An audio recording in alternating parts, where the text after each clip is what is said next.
Baiklah, pada kesempatan kali ini kelompok kami akan mempresentasikan hasil diskusi kami mengenai infak yang akan disampaikan oleh Hazil, Hasan, Melisa, dan Haikal. Baiklah, saya Melisa Sinaga akan menyampaikan materi pengertian dan hukum dari infak tersebut. Pengertian dari infak. Infak berasal dari bahasa Arab anfaqa yang berarti membelanjakan atau memberikan harta. Sejatinya infak dibagi menjadi dua, infak untuk kebaikan dan infak untuk keburukan. Infak untuk kebaikan apabila berasal dari harta yang baik dan halal, serta dilakukan atau dibelanjakan untuk kepentingan di jalan Allah. Hukum infak. Hukum dari infak dibedakan menjadi dua, yakni wajib dan sunnah. Contoh dari infak wajib adalah zakat, kafarat, dan nazar. Sedangkan contoh dari infak sunnah adalah infak bagi fakir miskin, infak bencana alam, dan sejenisnya.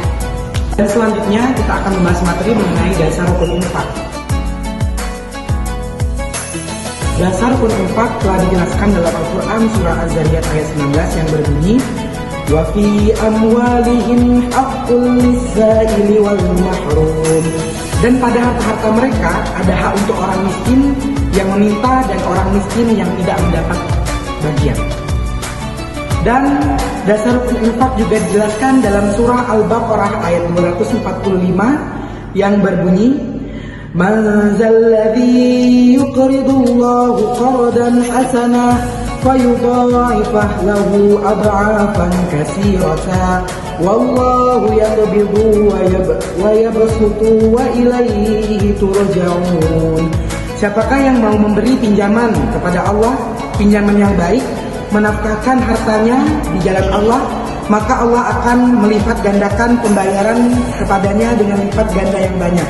Dan Allah menyempitkan dan melapangkan rezeki, dan kepadanya lah kamu dikembalikan.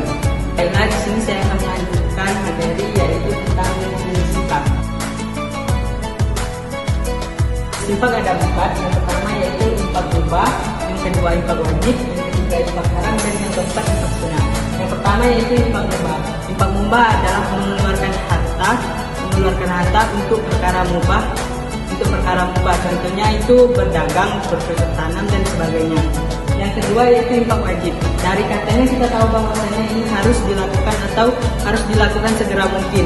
Infak wajib adalah mengeluarkan uang maupun harta untuk perkara wajib, seperti menafkahi istri, membayar mas kawin, dan menafkahi istri yang sudah ditalak dalam keadaan masa iddah. Yang ketiga yaitu infak haram. Infak haram ini mengeluarkan harta dengan tujuan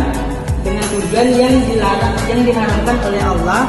Contohnya itu seperti orang kafir yang berinfak untuk menghalangi syiar Islam. Yang keempat yaitu infak sunnah. Infak sunnah yaitu mengeluarkan harta dengan tujuan sedekah. Manfaat infak yang pertama itu sebagai sarana pembersih jiwa. Yang kedua bentuk kepedulian secara sosial. Nah, bentuk kepedulian secara sosial ini kita tahu bahwasanya kita berinfak tapi tidak hanya untuk agama Islam, tapi kita untuk agama lain juga.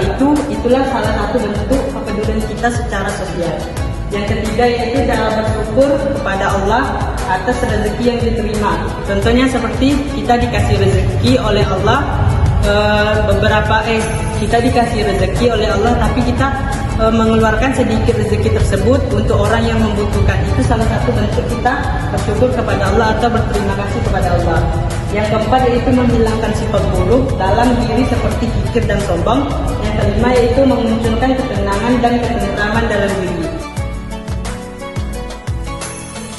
Infak dan bantuan untuk membangun dan mengembangkan kepentingan umat Islam dalam bidang sosial, ekonomi, dan keagamaan. Infak juga diharapkan dapat membantu memperkuat solidaritas dan persatuan antar umat Islam.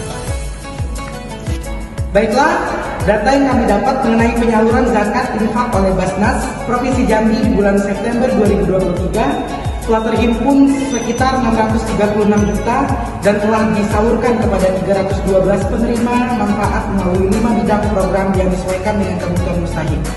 Baiklah, kesimpulan dari hasil diskusi kami mengenai infak yaitu bentuk amalan yang dapat kita lakukan untuk membantu sesama manusia adalah salah satunya infak. Manfaatnya ketika kita melakukan infak justru Allah akan melipat gandakan berupa pahala untuk kita dan tidak akan mengurangi apa yang telah kita keluarkan.